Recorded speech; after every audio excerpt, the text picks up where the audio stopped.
اعوذ باللہ من الشیطان الرجیم بسم اللہ الرحمن الرحیم۔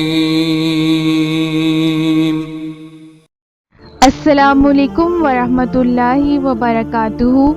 آج ہم بات کریں گے ایک ایسی دعا کے بارے میں جس کے بارے میں علماء اکرام کا کہنا ہے کہ اگر آپ اندھیروں کی گہرائیوں میں ہیں اور آپ کو کچھ سمجھ نہیں آ رہا کہ کیا کرنا چاہیے تو اس دعا کا ورد کریں، اللہ تعالیٰ آپ کی مشکلیں آسان فرمائیں گے۔ اس دعا کے بارے میں آپ صلی اللہ علیہ وآلہ وسلم کا بھی ارشاد ہے کہ ذُنُّون یعنی یونس علیہ السلام کی وہ دعا جو انہوں نے مچھلی کے پیٹ میں رہنے کے دوران کی تھی، لا الہ الا انت سبحانک انی کنت من الظالمین۔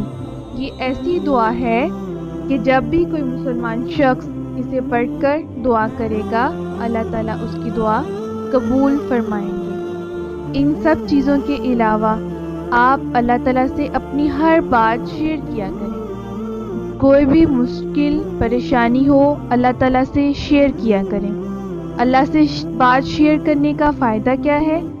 اللہ تعالیٰ قرآن پاک میں کہتے ہیں، الطلاق کی آیات نمبر 2 اور 3 جن کی تفسیر کچھ یوں ہے کہ میں اس کو اس مشکل سے نکال دوں گا اور اسے ایسی جگہ سے رزق دوں گا جہاں سے وہ سوچ بھی نہیں سکتا۔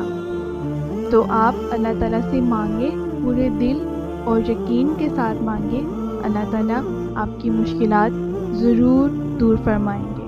السلام علیکم ورحمۃ اللہ وبرکاتہ۔